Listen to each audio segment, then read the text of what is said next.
Hello and welcome to the Fire in the Belly show. Today we'll have myself, Mighty Pete, and we're joined by the Cal Sullivan. Good afternoon. Good evening to you. Good afternoon, I think it is, yeah. Yeah, afternoon here in the States, and super excited to jump into this. Listen, Kyle, it's great to have you on. It's like things are meant to happen at a certain time, so it's great to be chatting today. So, Cal, tell us, who are you, what do you do, and where are you from?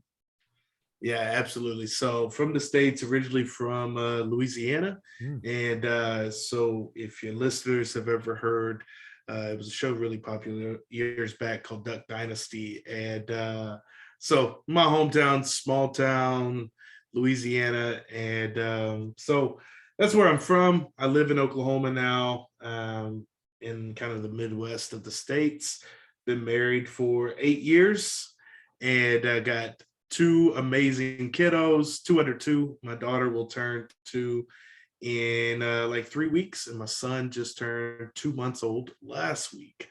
And so we are in the thick of it, man. It's a ton of fun. But my journey, my story is currently I'm running a coaching company called Unleash the Champ, where we take motivated individuals and take them on a journey of unleashing the champ in their calling, their heart, their altitude, mindset, performance. Before that, I was a pastor for 11 years and really large, what people would call mega churches. And so that was a ton of fun, a ton of lessons learned, and being a part of global impact that way. Before that, I was a college student, and in my early days, I was obsessed with sports. That was my life growing up.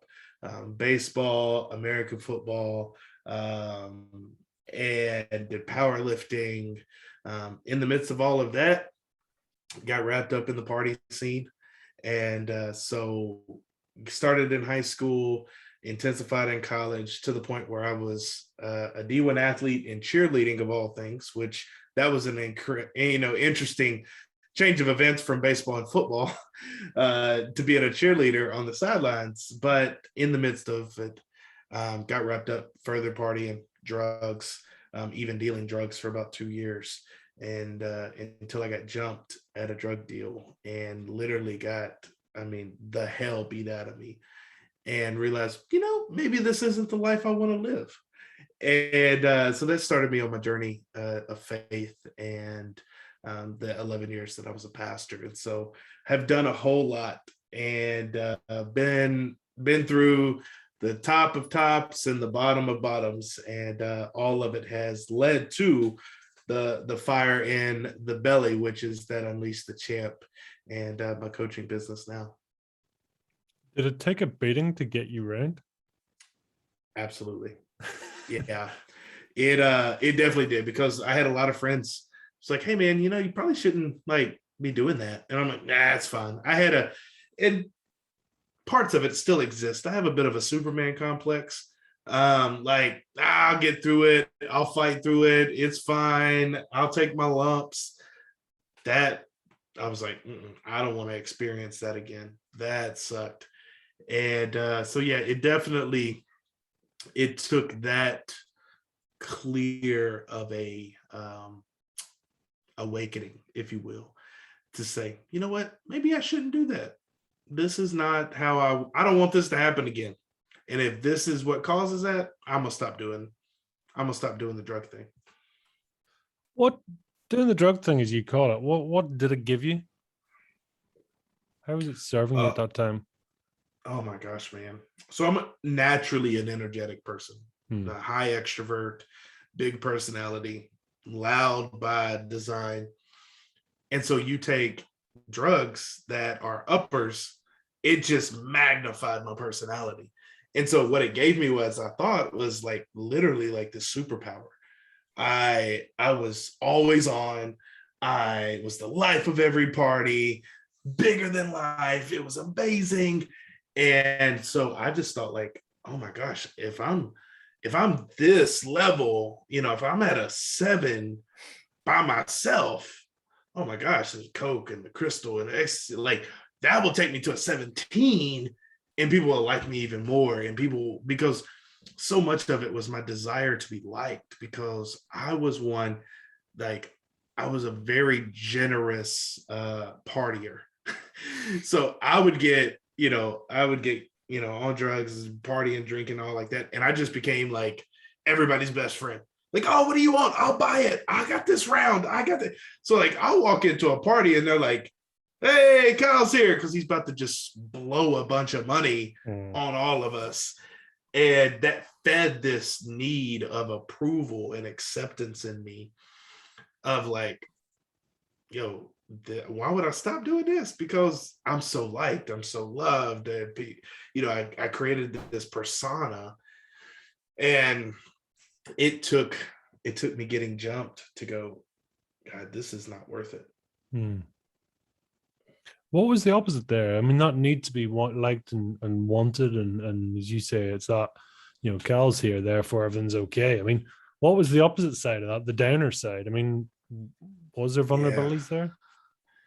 Yeah, man. I think there was just like I had this immense fear of just not being seen, and not, I don't think we had the term for it then, but like this FOMO, like fear of missing out. And so so much of my life growing up, I felt invisible.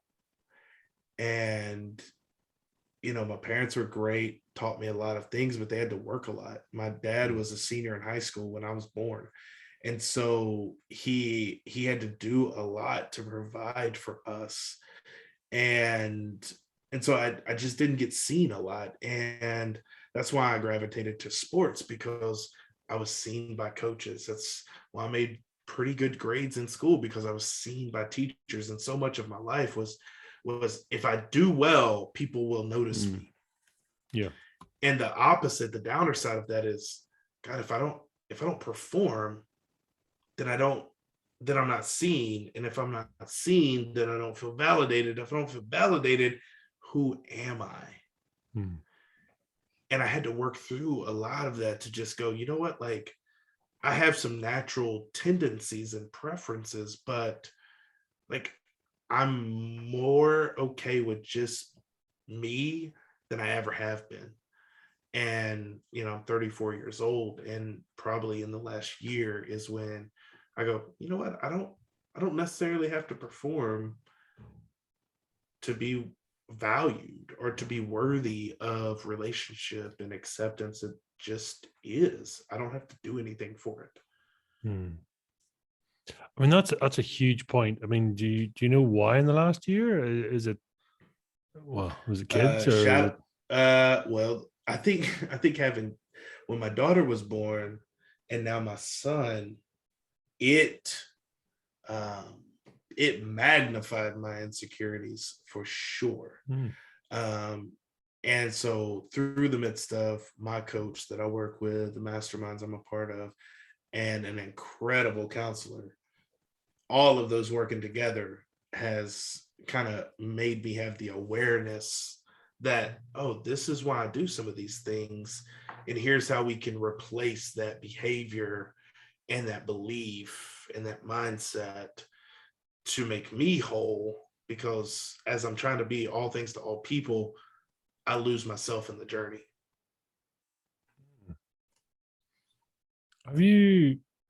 Well, first of all, are you where you're supposed to be now, do you believe? I think I'm right where I'm supposed to be. I think a question oftentimes people are asked is like, if you could go back, and especially with my story, there's a lot that people would look at it and go, yeah, I bet you probably want to change this, or man, you probably want to, and I, no, because if I changed one thing, I'd change everything. And so I believe I'm right where I'm supposed to be. I'm very content with the life I live, the family I have, the place I'm at in my business, all of that, but I'm not satisfied to stay there. And I think that's the distinction, is that we can be content but not satisfied. That's actually big, isn't it? It's sort of accepting in who you are and what you are, and getting to that point and saying, listen, I don't apologize for being me. Right. I'm happy, right? Yep, exactly. Is there do you find is there a gap between who you are and who you could be? Do you think is that, are you one and the same? Oh, I think there's always a gap, and because especially with those of us that have big visions, like when I close my eyes, what I see is like it makes me want to puke in the best kind of way. And I have to ask myself, like a question my coach asks us all the time is what needs to die in you to become the person you said you'd become? And so there is a gap, but I think it's as I close the gap of my awareness and perception and vision now, when I close the gap, it's going to expand again. It's always expanding because as we get to new levels, there's new awareness and increased vision happens. And so then it's like, okay, I made it. Oh, dang, look, that's the next step.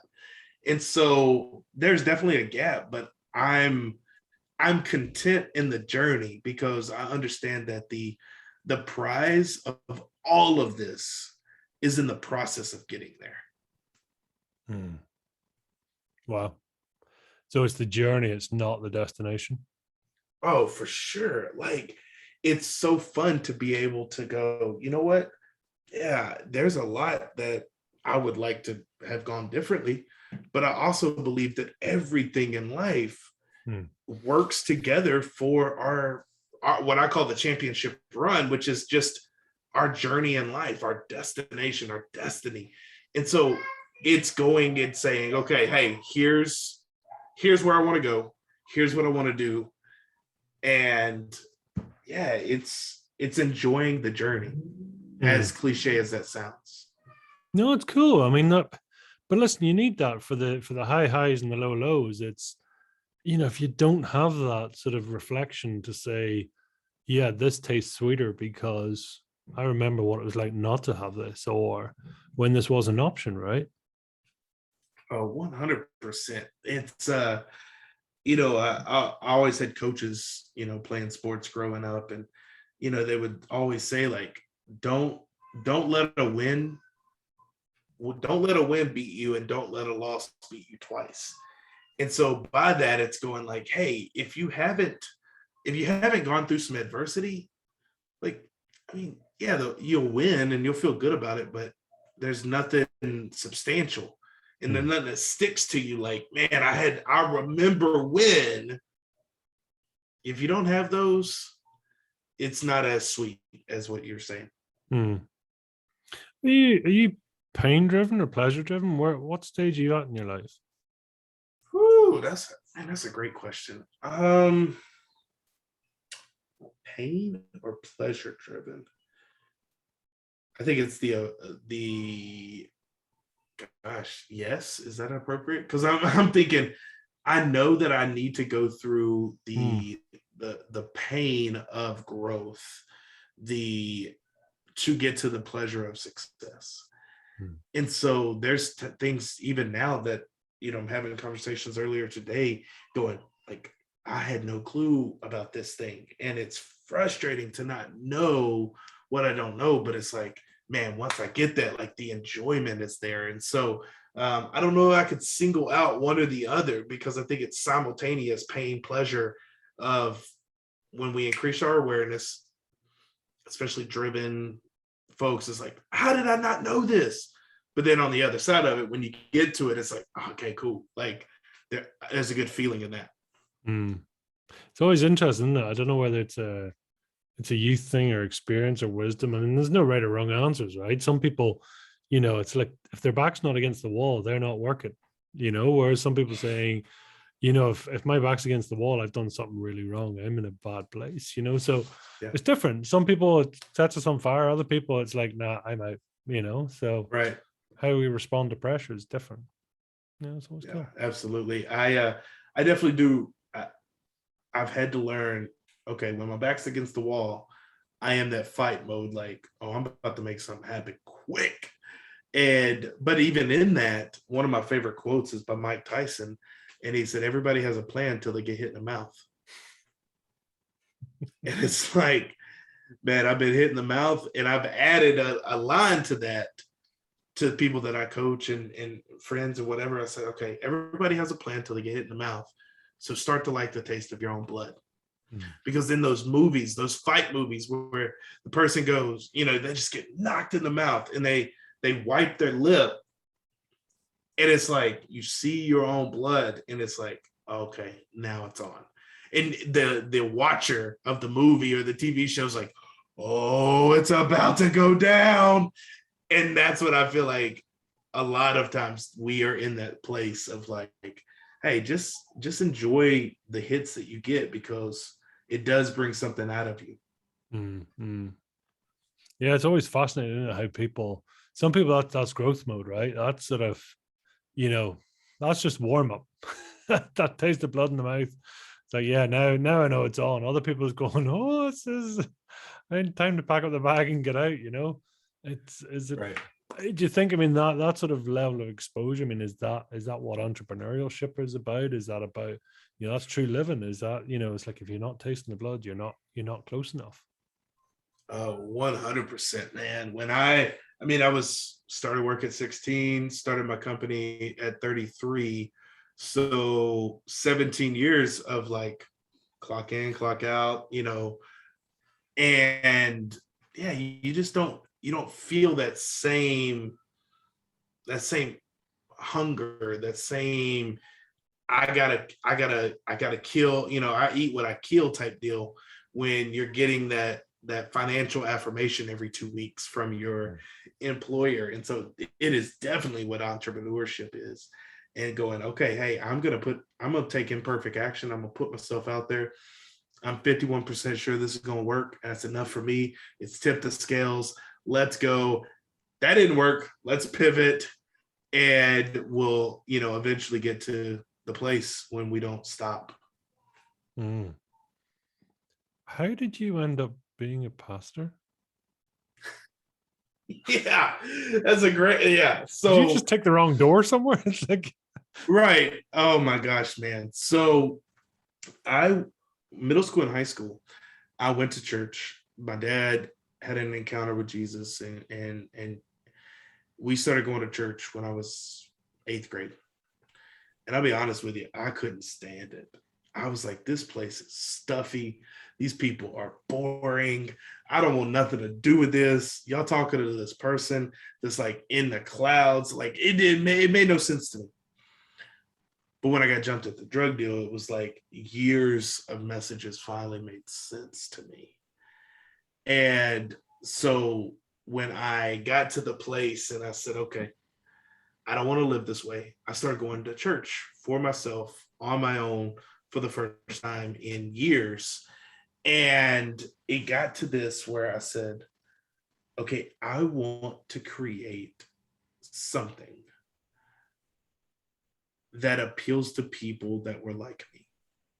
And that really was the driving force for me getting into ministry, is I wanted, frankly put, I wanted to be a part of creating environments within the walls of church that didn't suck. Because so often, like, people like me, the partiers, the ones that like wanted to be cool and cared about status and all like that, they wouldn't come into church, because they walk in and it was like me going, these people are weird.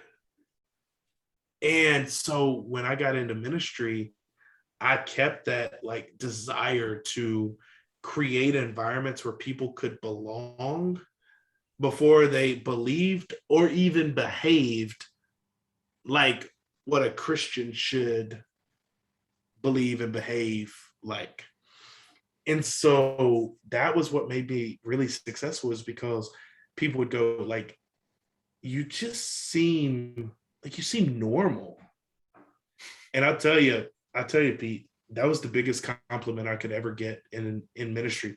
It wasn't how good a sermon was. It wasn't how good a leadership talk was. It wasn't how big my teams had grown to. It was when people said, hold up, you're a pastor? Like, you seem normal. And that was my biggest compliment, because I'm like, listen, I was a person before I got the title of pastor, and I'm still a person now.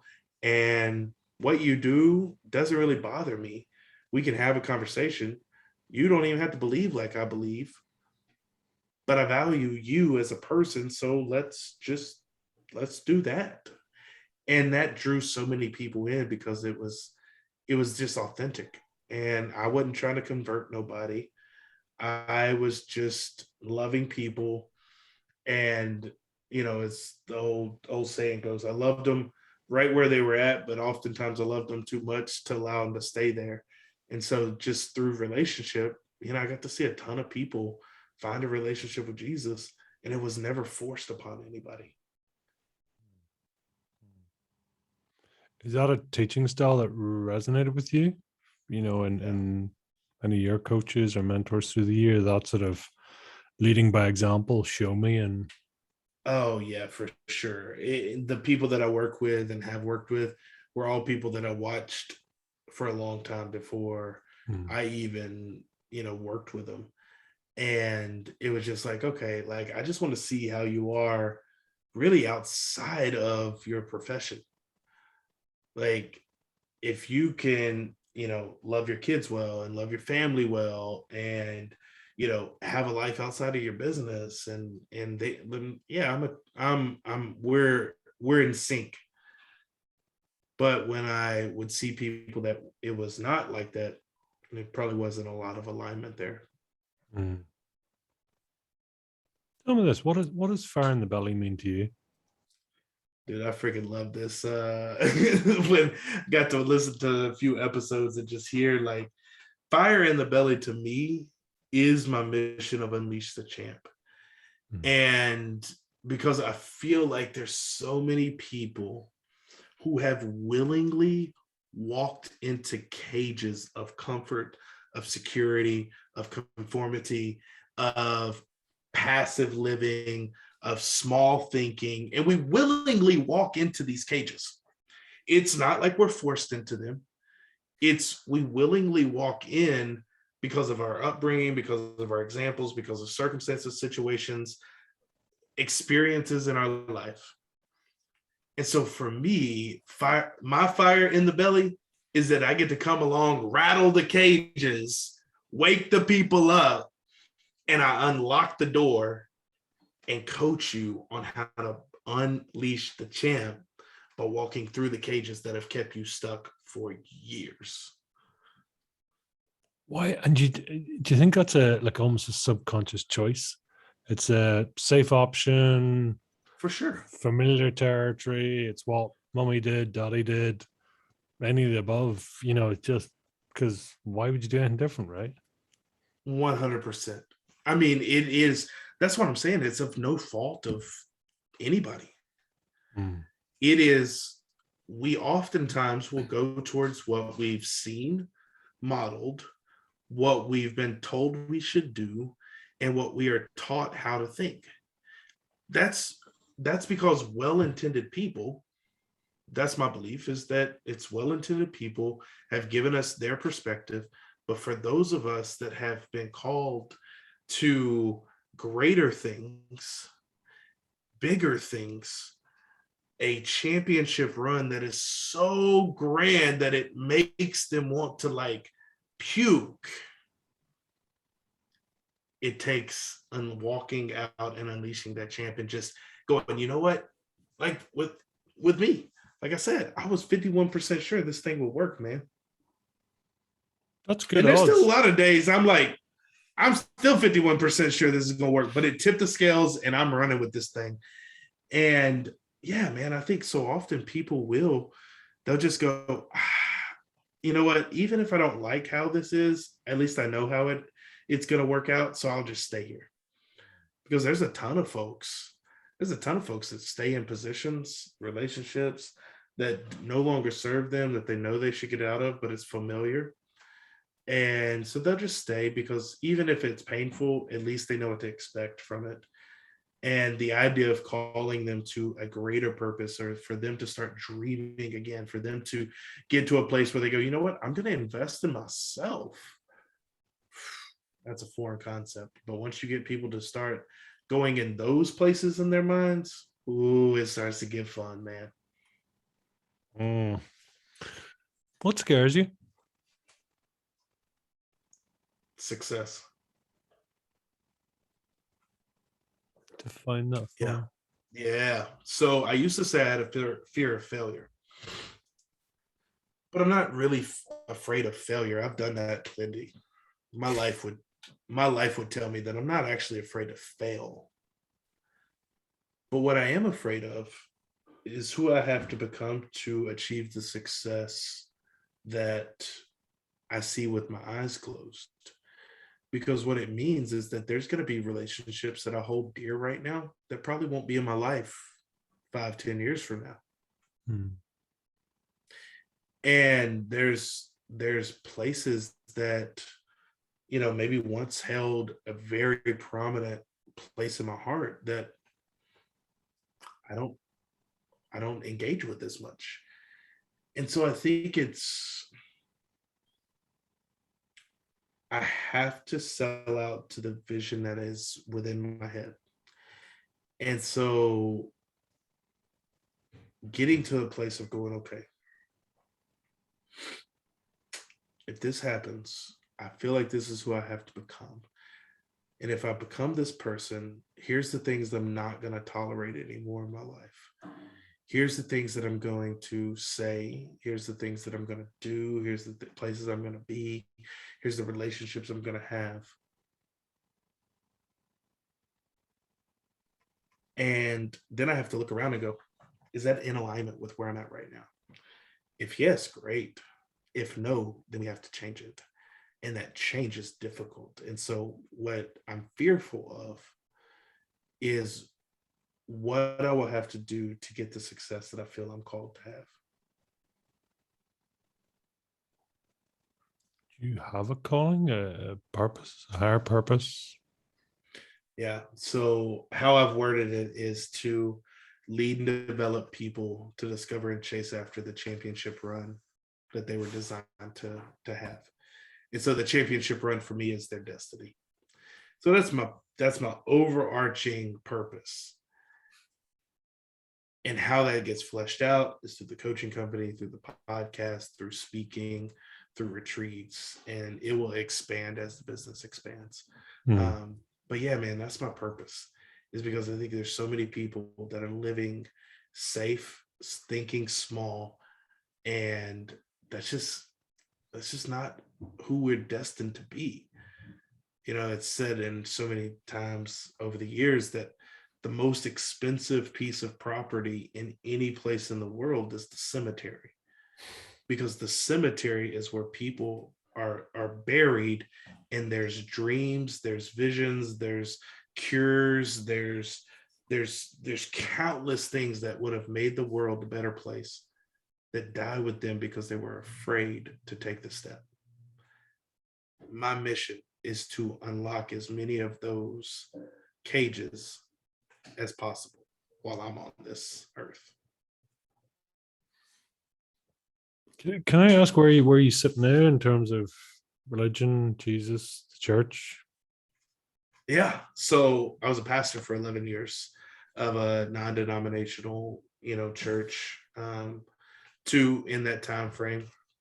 And so I have an active faith in God, a strong belief in Jesus, believe heavily in the work of what the Bible calls the Holy Spirit.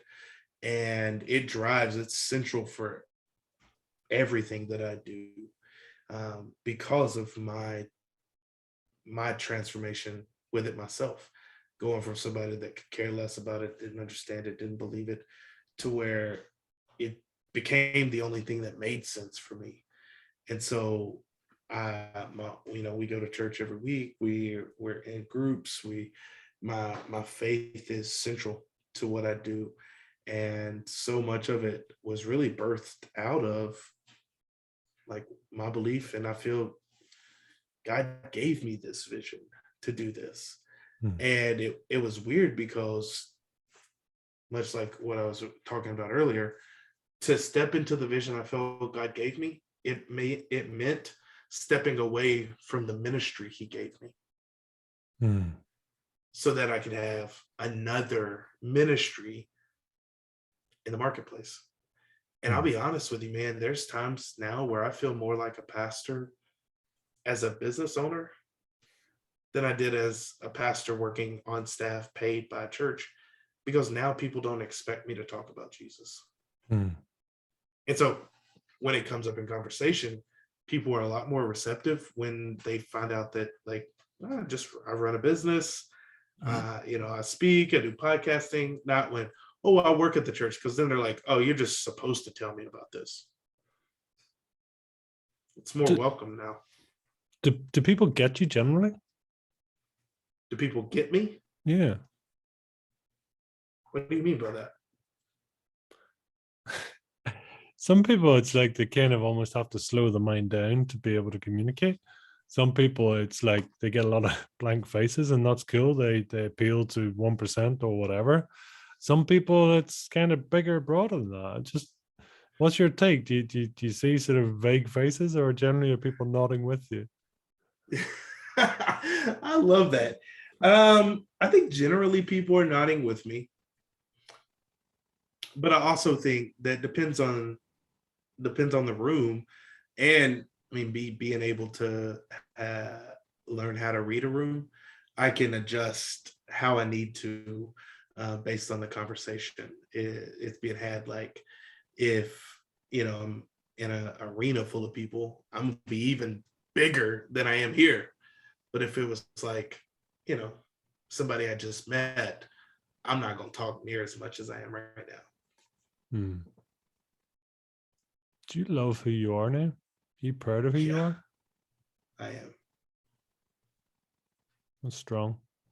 Yeah. It's it goes back to that. I'm content but not satisfied. I'm proud but not without pressure. I'm content, but again, I know there's so much more in the tank. But yeah, I really do. I love where I'm at. I love what I'm building. I love who I get to build it with.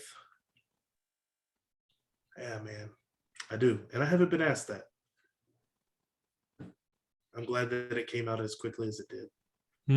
That was more the brain talking. So I appreciate that, brother. No.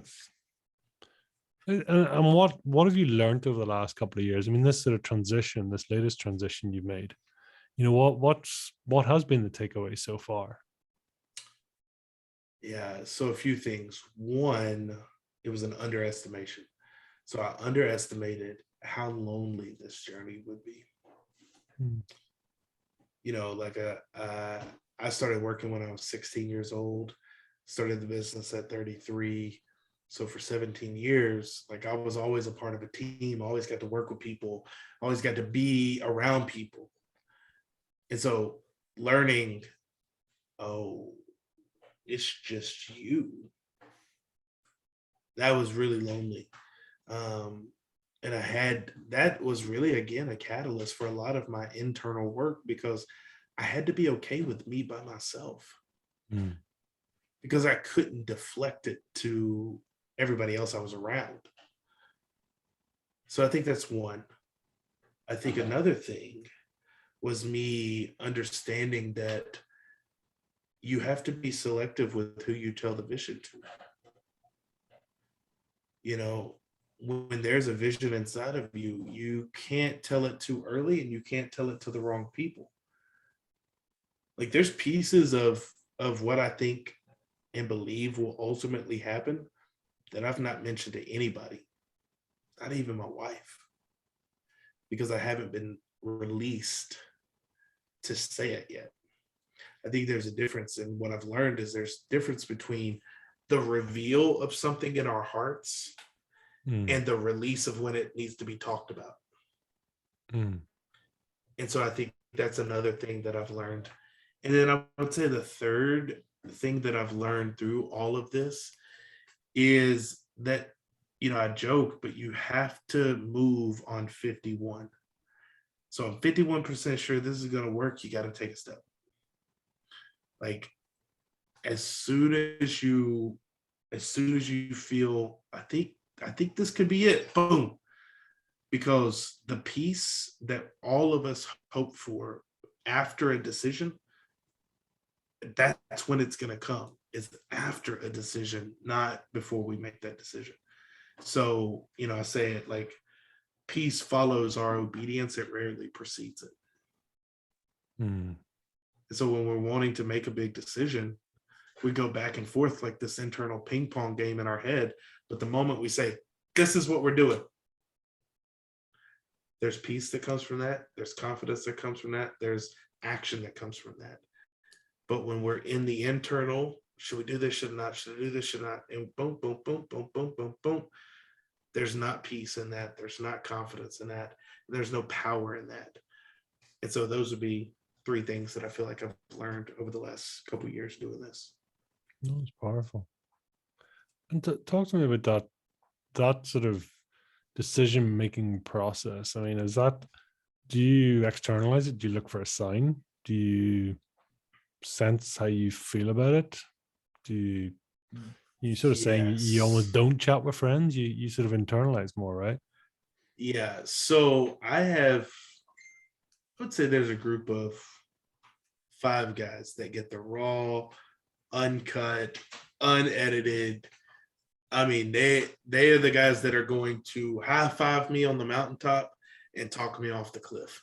Like, those are like, and so they will get, I can't believe this. I'm never doing this again.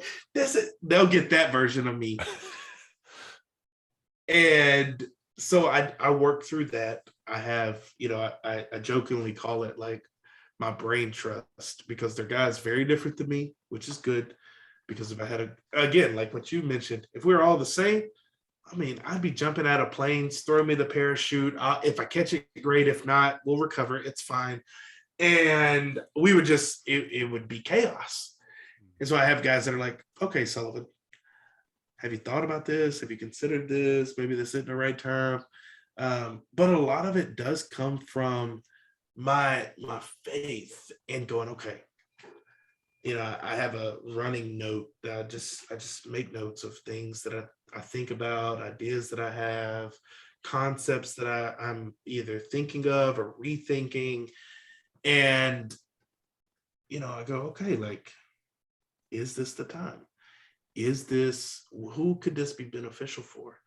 And so it's a lot of intuition, but it's a lot of really trusted relationships of guys that are further along than me, that can operate in wisdom for me, that are different than me, that are gonna like pull the neck of my shirt, go, okay, hey, slow down, Sullivan, slow down. And so I think it's yes to all of it. It's all beneficial within the right frame of where we're at. Mm. No, it's a powerful way to look at it. I think it's having that strong tribe, right? It's someone that's gonna stretch you out and call your BS too, right? And as you say, that you can just hang with them, and somebody can tell when you're the head and the heart aren't necessarily in alignment. Yeah, 100%.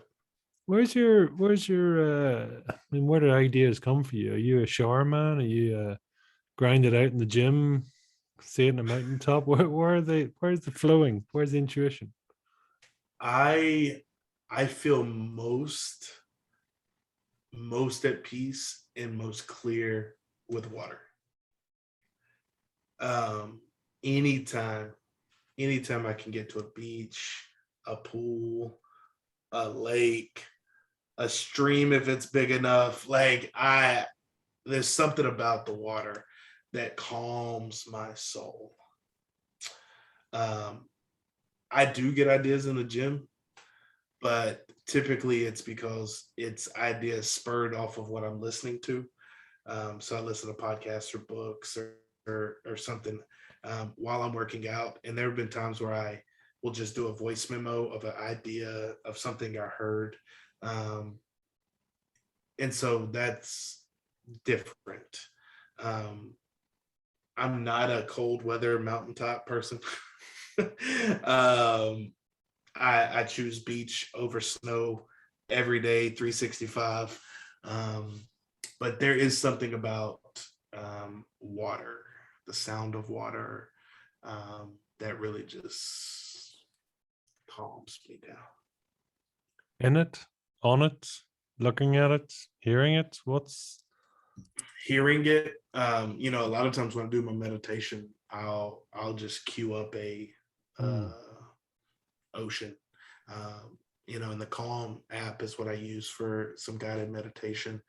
They have where you can just do like ocean sounds, and I'll just sit, and I can picture myself toes in the sand. Like, it just, there's something about it for me. And so, but I love to be on it. Put me in a boat, and I would I would be yeah, I'm all the way calm. Then in it, on it, looking at it, hearing it, just something about it speaks just volumes to me. I'm so curious with your language. The pattern changes. You go from kinesthetic to visual to auditory. And it switches quite frequently. Is that something you're aware of? I'm not. Talk to me about that. You talked there about sort of feeling. The feeling of water being on it. Then you talked about and quite often it's I suppose when we talk about our future selves, we visualize it. What do I see? I see my future. And then you talked obviously about the Calms app and things like that you listen to audio books. You talked about that. So it's almost like learning seems to be a listening style. The actual, if I'm asking you to do something, you've got to be doing it to learn it. Yeah, for sure. And then the visualizing is for the future. It's just almost three different parts. It's just curious, because people quite often are biased in one, but you seem to be sort of treading across all of them, which is great. I haven't had that awareness before, so I'm like, I guess I would. Yeah, Mighty Pete coming in clutch. No, it's just interesting, right? Because we all sort of if we have to sit down and learn something, right? And people will say, "Show me." I'm a doer. I learn by doing. Other people, my wife is like, "Give me the book, I'll read it." It's like, "Don't give me the book, I'm not going to read it." So it's knowing your strengths. But how do you learn? What's your learning style for you? I really do think it's I want to learn as much as I can about it, then go do it to apply what I've learned. So I will get to where things that I don't know, that I haven't done before, I get really anal about it. Like, I want to know every little detail to the like smallest detail, and then I'll go do it with confidence of doing that task. I need less details because of my confidence in my ability to adapt increases with every rep that I do. So like when I started speaking, some 12 years ago, when the first time I was on stage, I wrote out everything I was going to say, to the pauses, how long the pauses were going to be, the placement I was going to have on stage, the stance I was going to have. Like, I was so detailed, to where now if you're like, "Hey man, I got an event tomorrow, could you come fly out, and you got 30 minutes and we need you to talk about blank thing," yeah, I can do that. And so but I read a ton, and then I did a ton, and now I even watch amazing speakers. So in that, it kind of, as you get that awareness just a few moments ago, I'm like, I guess I do kind of flow in all of those, depending on I think initially it's reading, then doing, then watching. And where would we find you in flow state? Where's your incubation period, as you say, or your incubation zone? And that's a great question. Expound more on that. I want to make sure I understand. Well, there's two sides generally. I mean, it's some people say, stick me in front of a microphone on a stage. You're going to get me uncut, unscripted. It's flow, and that's cool. And other people, it's put me in a dark room, give me a pen, give me a book. You'll get me in flow there. So we can vary, right? Oh, Loud and proud. gotcha. Put me on the stage. Yep. Yeah. You put me in a dark room and tell me I got to write stuff out. I'm gonna look at the page. Like I always hated projects where we started with a blank page and I had to come up with everything. I'm way more collaborative, and so the engagement from the crowd would influence. Like, okay, hey, that really landed. No, that didn't. Okay, and I can be processing all of that while I'm communicating. But you shut me in a room by myself, it's not gonna be as good of a product. How is the inner voice? Do you talk to yourself? How do you get on with you? Oh, we talk a lot. We talk a lot, my man. I mean, there's times where I literally will have conversations of like, okay, Sullivan, like you gotta figure this thing out. Okay, like what would you do? And I almost am like talking to, again, that future self. And a lot of times the inner voice and we will have the dialogue when I go, okay, my inner voice is where I want to be. Who is that person? What are they acting like? What are their relationships like? Where are they going? What are they doing? And that influences a decision that I need to make now. And yeah, when I'm spiraling, it's okay, you got to get this together. This is not who you're called to be. This is not what you're. And then again, I'm one that if I'm spinning out of control, those 5 guys know that at least 3 of them getting a phone call because I got to talk this thing through. And once I talk it through, then the inner voice calms down. That's yeah. It's so interesting, isn't it? That that's the sort of process that we're maybe aware of or not aware of, and go through. It's that creative zone, it's zone of genius. And tell me this, when's a great time to get you in the room and when's a great time to get you out of the room? Okay, expand again. You ask such great questions. So it's, some people say whether it's negotiation, problem solving, trying to find a solution. I know for me, it's like when it comes to the doing stage, the admin, get me out of the room because I'll probably wreck the place. Same. I'm the visionary. I can sell. If we're in if there's ideas that are going to be collaborating, I feed off of the energy of people. But when you get to the, okay, hey, we gotta get to the nuts and bolts, and then that's where I'm like I'm gonna go to sleep because I'm like, can we just go do? Like, we'll just figure it out. Like, we don't. And it's funny. My wife and I were just talking about this. We went to a coffee shop yesterday. We're just talking. She's like, you need to improve some of the back end stuff of your business. So like, we'll figure it out. She's like, oh, I need to help you. I was like, sure, yeah, help me. So yeah, it's the ideation, the sales part of it, motivating people. We got to get in the weeds and figure out SOPs. Just tell me what system we're going to run and I'll go run that. But I don't want to be a part of the weeds of it. I want to stay in the clouds. No, I totally get that. And from what you've said before, it sounds like there's a lot of it is, don't give me a blank sheet. Let's tell me what's wrong. I'll fix it. We'll find a solution, right? So you need to bounce off something. Some people are saying, listen, go away. Don't distract me.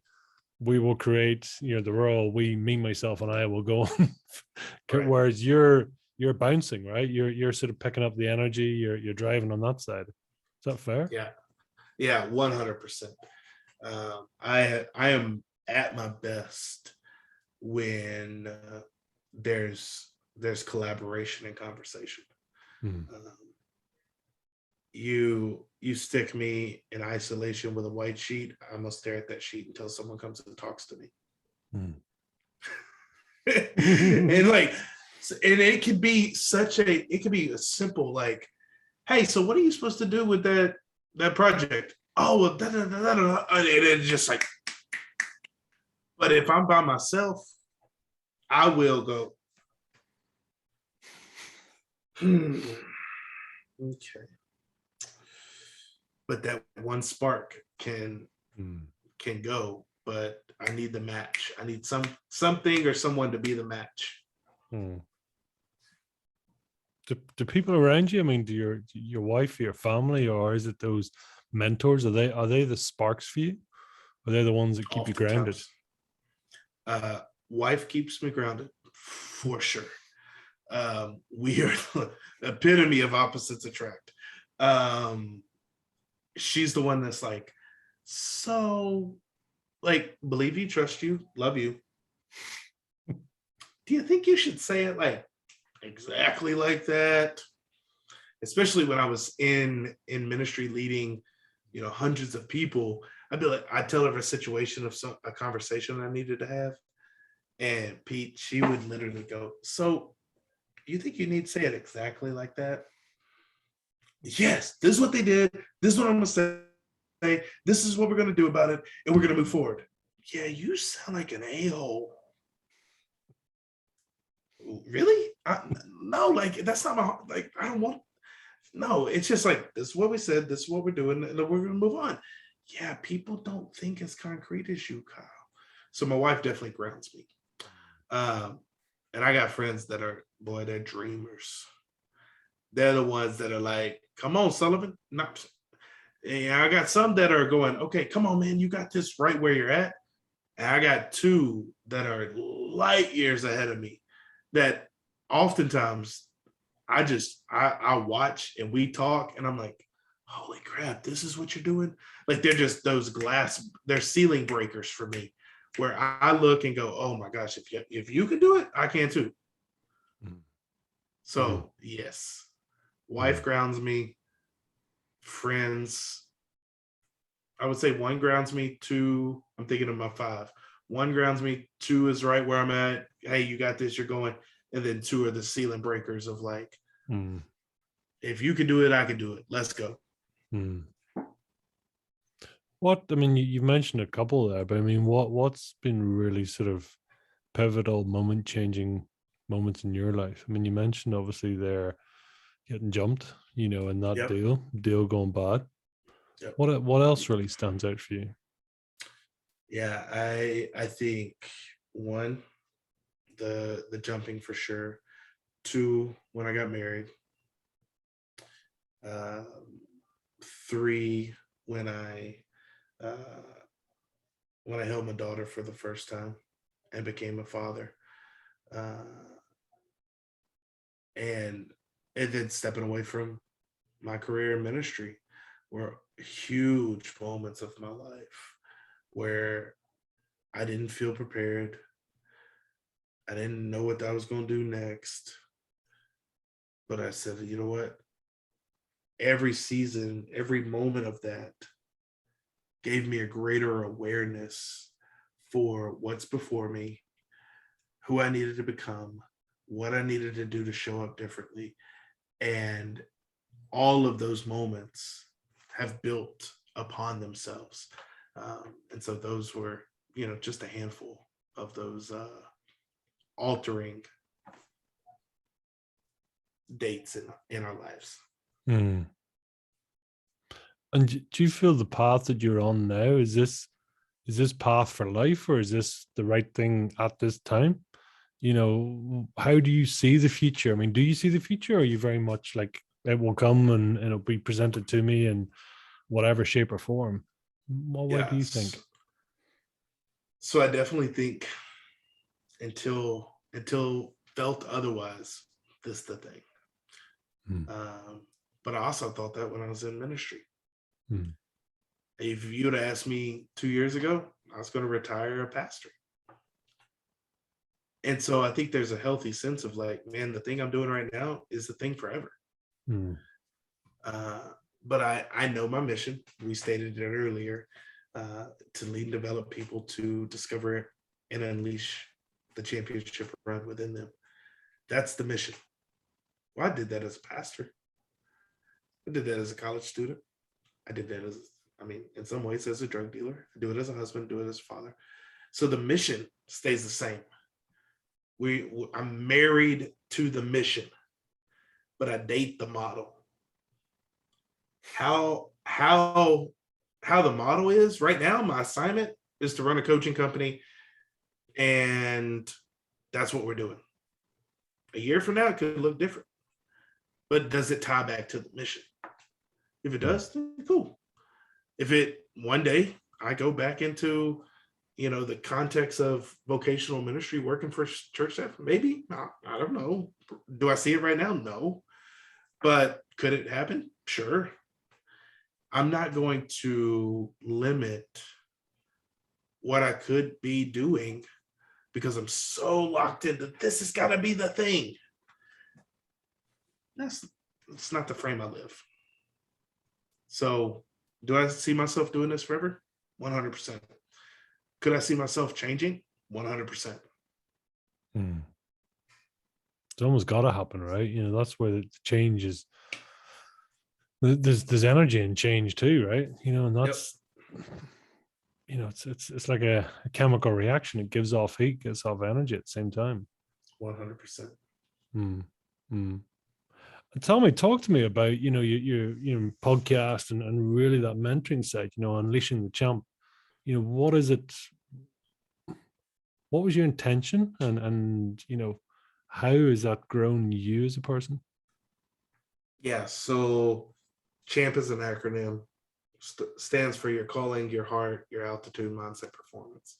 So those 5 pillars of Unleash the Champ is what aligns us to have a championship run in our life. If we can get those things in order, then we're way more likely to have the success that we desire, that we set out before us, and become the people that we say we're going to become. The podcast is just one. It really started from me being totally selfish and wanting to learn from dope people.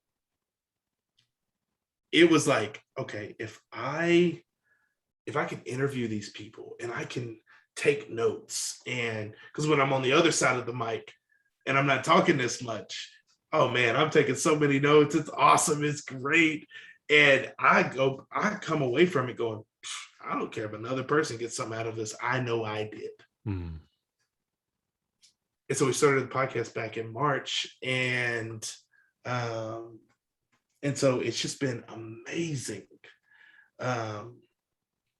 And so that was really a big piece of it. And 2, it allowed me to get some of these leadership ideas out of my head that were just dormant because I didn't have, when I was leading a team of people, I gave leadership talks every week. And so I was constantly coming up with these ideas, and it just was dormant because I didn't have a team of people that I was giving these talks to every week. And so the podcast was really just going, okay, hey, twice a month, I'm just going to teach, and I'm going to give these quick hit 10, 12 minute, like easily applicable. You can apply it right then. And really it just gets it out of my head and into the world. And people have listened and said, it's spurred people going, okay, hey, you mentioned that thing. I think I deal with that. Like, can we talk more? And it's a way to grow the business, which is a byproduct really of my desire. And so it's just been super, super fun. All of it. I should have known how much I would love podcasting and being on shows like this, having these conversations. It really hit a need that I had of talking with people and getting that energy again, because like I know in the the pre stuff of your show, it's like, hey, you may feel drained, you may feel energized, all this is normal. I'm like, yes, like I feel like I can run through a wall right now because of this conversation, because I'm just so excited. I get so ramped up. And so all of it has built upon that. Mm. What do you sort of desire that your audience takes away from the show? What's your intention there? What are you trying to get across? Let them hear. Yeah, it's time to win. Mm. So how I market it is that you're going to hear practical leadership tips and success stories of people who have made the championship run happen in their life. So I've been able to interview everybody. Uh, probably I love all their interviews. I know we all say that, but Joe Delagrave was one. He was one of the captains for the Paralympic U.S. team, uh, and like they won silver, and that was just awesome to hear. Him months, as they're getting ready to train for Tokyo and going over. I'm watching him at 3 a.m. in the morning, going like, I had a conversation with this dude. Like, this is nuts.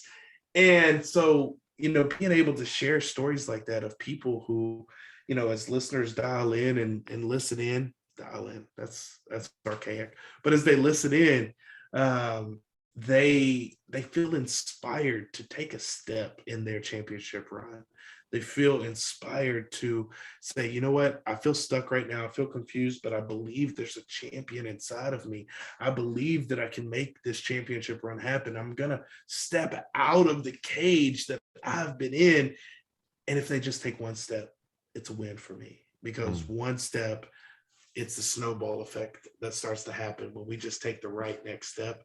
And I hope the podcast does just that for them. Mm. And do you have a favorite or a defining question that really for you it really sort of helps to solidify? Yep. So every interview I have, I ask the same question at the end. And it's, what does it mean to be a champion to you? Mm. Because much like your concept of what is the fire in the belly, what is a champion to you? No two people have answered it the same, because our lens of how we view champions is very different. And so that's my bookended question every podcast. And it always just adds a nice little bow to the present of the conversation.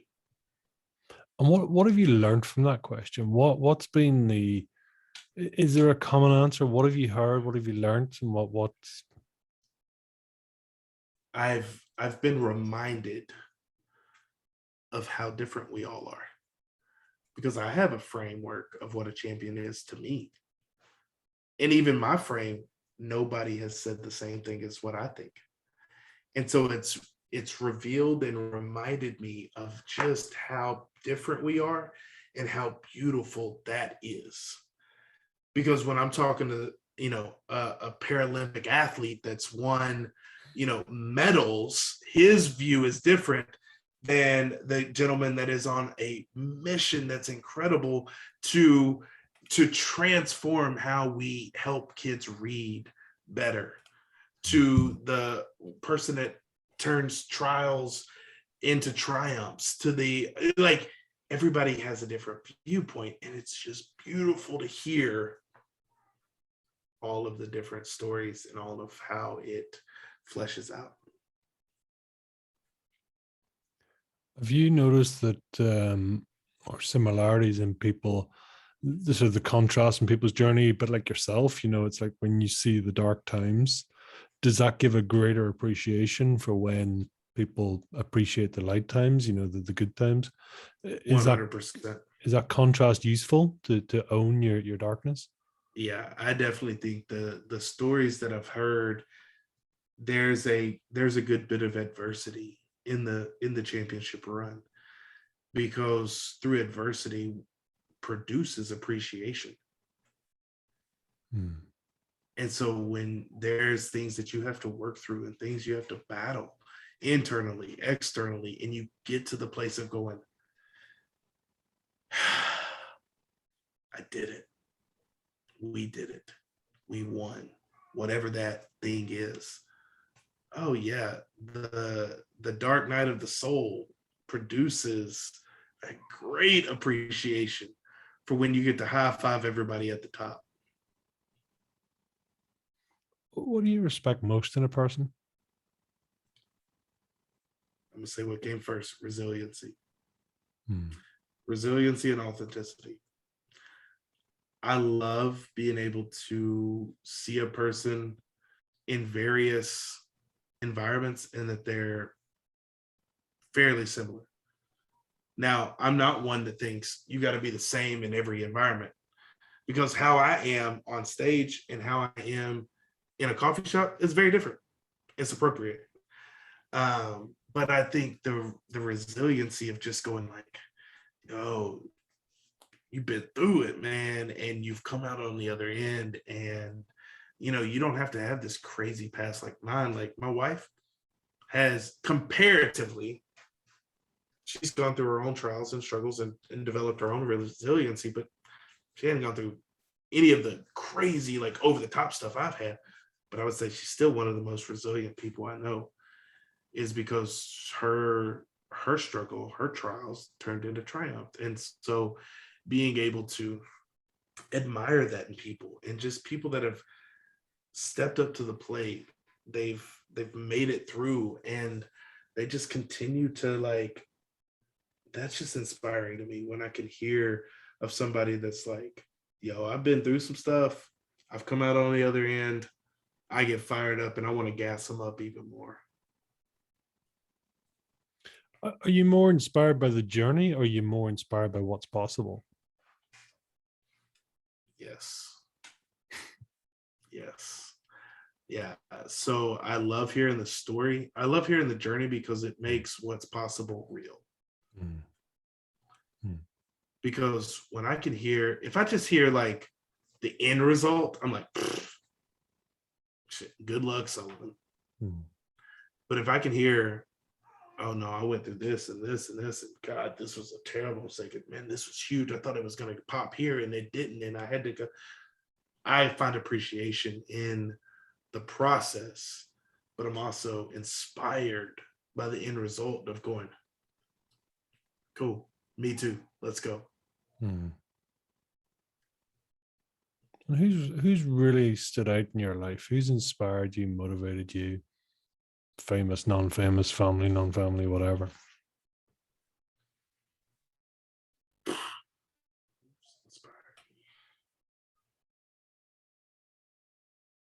Again, I'm going off. I think the person that inspires me most right now is my daughter. I'm seeing, like every day, I see her belief grow. Mm. I mean, man, she's a firecracker. She's like the female version of me. She's loud. She she is. I'm like, oh my gosh, it's looking at me. But I just love how she's internalizing truths about herself. Like one of our affirmations is I lead. Like it's simply I lead. And I see her do that. And I like peek around the daycare door before I leave, and I see her doing that with her, with, she's not even 2 yet, man. And I just, my kids, my son's almost 2, and I'm inspired by like everything is new to him right now. And, he's doing tummy time and lifting his head up, and like, like that inspires me, because it'd be way easier for him not to do that. My wife inspires me because she's a freaking rock star, because like she's had 2 kids under 2 years old, and it's like that inspires me for a whole different set of reasons, because I couldn't do that. Now if men had to produce babies, no, peace out, I'm out. There'd be 100,000 people on planet Earth. Like I don't think we could do that. So she inspires me. My coach and the mastermind I'm a part of, those guys inspire me, because man, they are constantly pushing for what could be, and just continue to increase my vision. Um, my friends inspire me because, one, they put up with me, and so that's a big deal. And two, they're all doing different things. I got friends still in ministry that are leading. I mean, I don't envy anybody in vocational ministry leading a church right now in this climate and culture that we have. We're more divided than ever. And so somebody on a public platform day in and day out that has to lead people of varying beliefs socially, like that inspires me because the resiliency that takes. So man, I'm inspired by a lot of people. And I take time to really acknowledge that a few times a week Mhm. because I think it's important because I loved how you even asked the question, famous, non-famous, because there's a lot of people that in my head, are famous that no one will ever know. Mhm. Mhm. What's your take on where the world is at in regards to religion, church, or general state of mind? I mean, are people looking? We talked about them being divided, or what's your sense of the overall pulse of the population and such? I think we're at least in the States, we're really catching up to most of the world with a post-Christian um, belief system. The gospel and Christianity is pretty offensive when you take it at brass tacks. It is about heart transformation, but it's also about behavior. Like there's some things that change in your behavior when you adhere to the faith and to that being the driving factor of how you live your life. And I just don't think that people care to be that bold today because it's hard to not offend somebody. Hmm. Um, I think one of the things that has divided us a ton is just how we don't know, like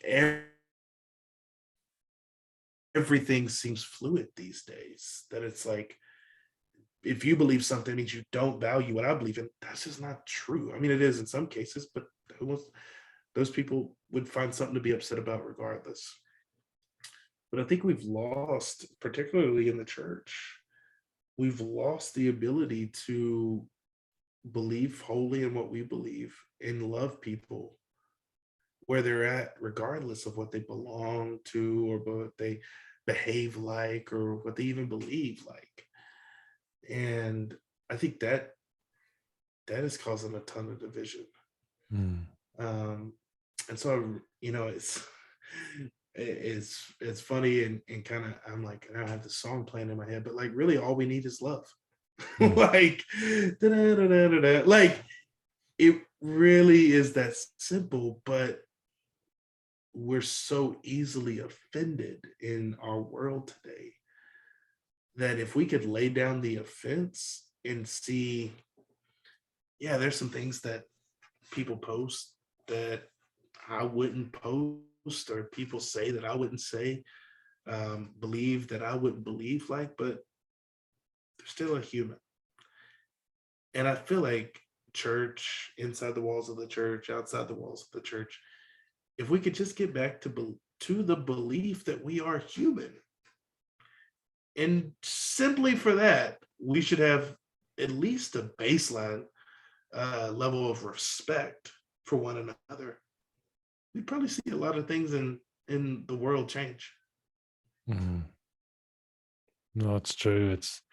But that's the thing, because I mean, even love is it's made up of to love you have to respect, you've got to Yep. honor, Yep. there's so much within that. So, you know, it's also a song title, but yeah, no, it is. It's true. It's all those things together. I mean, your core values. Where would you set your core values, soul values? What comes out top for you?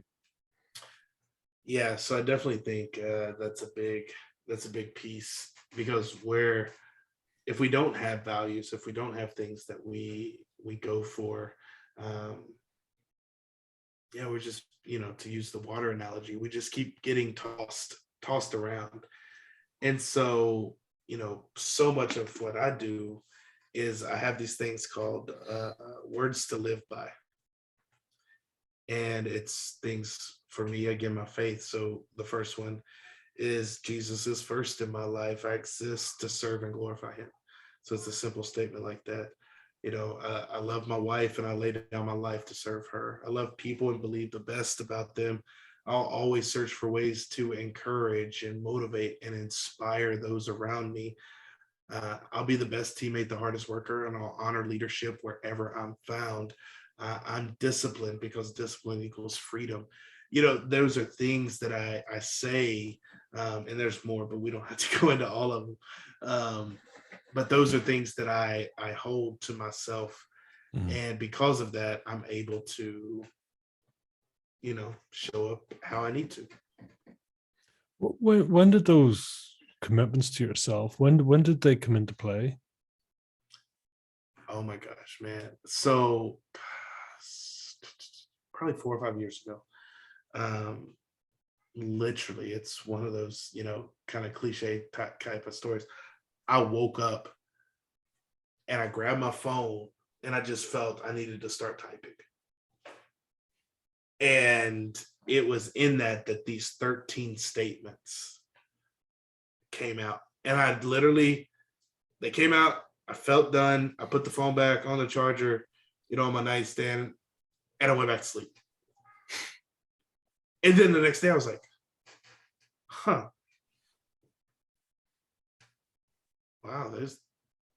okay. And so it literally, man, was just this, like, I was woken up, I typed them out, I read them, said, okay, great. And I read through them, multiple times a week. What are you capable of? Do you know?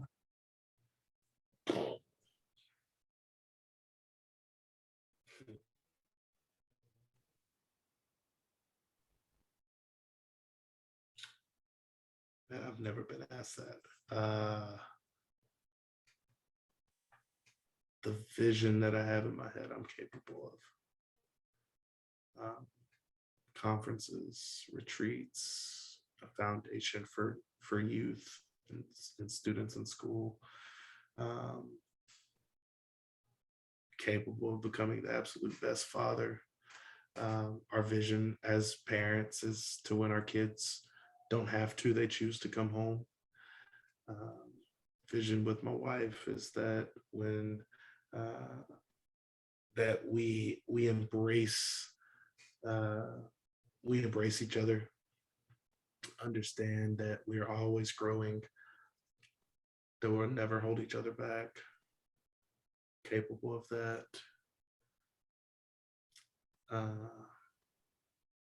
Yeah, I'm capable of a lot, as long as I get out of my own way. It's interesting. There's a big contingency there. It's always interesting, the different tenses, and it's come into play again slightly. It's the my part of you seems to be a reoccurring thing, getting out of my way. My problem, is the I is capable, but the my is that's the problem child in the the three versions of you. Yep. It's amazing, isn't it, how we all, no matter how good we are, we always have a little bit of a disparity amongst ourselves. Yep. Yeah. Tell us, what's a bit of a guilty pleasure for you, Cal? Take the guilt out of it if you want. I don't mind. Right. Yeah. What is a guilty pleasure? I mean, I like a good drink and a cigar. Does that count? It's the most common answer. Yeah, I was like, man, I've had some of the best conversations around an old fashioned and a cigar. Wine and chocolate, beer, cigars seem to be right up there. Yeah, so we're in good company. Yeah, man. During the pandemic, I picked up golf, so that's kind of a guilty pleasure now. It's not good, because it was like the only thing open where we were at, and so because you could be outside, and so that was good. Yeah, every so often I get locked into TV shows. So a couple of TV shows that I really love just came back on. So I'm back watching TV there. Is TV a bit of a rare thing for you, or do you? Yeah. So it's a lot more common in the fall with football. So I think I get enough TV watching in 4.5 months of a football season than most do in a 12-month span. But then also there's a show that has had a couple spinoffs that I really enjoy called Power, and then another one called Billions. So I enjoy TV shows, but they have a very clear theme in them that I get hooked into. Yeah, that's what I would say. Favorite movie? Pursuit of Happiness. Interesting. Because of the journey, the acting, the story. What was it?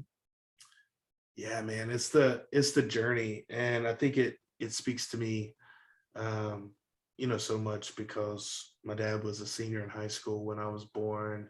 My real mom, I don't know who she is. She left when I was like 6 months old, and so my dad had remarried, but it was when I was like 3, so I get that piece of it. Again, just the journey of making ends meet. I just watched it a few months back. It's one of the few movies that I have watched more than once. Like I'm typically like, I watch a movie, we're done. Like I have friends that quote movies and I'm like, I don't know what you're talking about. Did you not see that movie? Yeah, I saw it, but like, but yeah, that's one. And Will Smith, I mean, I'll watch anything he's in. But it was more the story. And I watched it, even after my daughter was born, and that hit different as a parent, and understanding more some of the sacrifice that parents make to paint a pig, if you will, of how he would tell the story of like, oh no, we get to go on this adventure, and this is and the kid's so resilient, is just like, oh cool, I'm with dad, like I'm good. But we know as the watcher, like, God, man, you're 2 steps away from rock bottom. And even then, how he assured his son, like, hey, we're gonna be okay, like we're gonna make this work. And yeah, so there was just so much to that I loved. Is easily my favorite movie. No, it's incredibly strong message. Really, really powerful. I thought we said for that. Tell me, what's the leisure pleasure? Where would we find you? What's that? Leisure and pleasure. Where would we find you? Golf course. Yeah. Yep. Beach, as we talked about. Yeah, those would be. If I was by myself, that's where I'd go. With the fam, we walk around our neighborhood a lot. We like to get outside, and I learned early on in my marriage that if I'm distracted, I connect better. I'm not typically one that wants to just share what I'm thinking or feeling about things. And so if my wife and I are walking, I'm way more open. It really is like a distract to connect type deal. And so we'll do that sometimes. Yeah. That's cool. I was going to say, yeah, most of the big conversations in life happen in the car. It's because you gotta focus on what you're doing. The conscious mind has to stay in charge of the vehicle. The unconscious mind just decides to out you in every possible way. That's cool. So if we were to describe your fire in the belly in 1 or 2 words, what would they be, Guy? Unleash the champ. It's powerful. It's powerful. Tell us, where can people find you, follow you, listen to you, hunt you down, stalk you, any of the above? Yeah, all the social media platforms that your heart desires is Kyle J. Sullivan. That's my name. I have a podcast Unleash the Champ Leadership Podcast. Love to hear that. And again, much like we shared a lot of stories here, love to hear any of your listeners' stories. So I'm most active on Instagram. You can just pop over to my DMs, put fire in the belly, so I know it came from this show, and I'd love to hear your story, what you're up to, and how I could serve. Cool. Cal, is there a final message you'd like to leave with our future champs? That's right. So we mentioned it and teased it, but the piece you're looking for will come with your action. So if you're sitting here today going, should I make that decision? Should I go this way? Yes. Here's your sign. You're looking for it. This is it. Take action, and the piece will follow. Wow. Love it. So strong. Cal, I thank you for your time. Listen, it's been awesome. Awesome chatting here today. And I've no doubt we'll speak again. So, but thank you. Thank you for being Yes, present. sir. Absolutely. It was an honor to be on here. Thank you.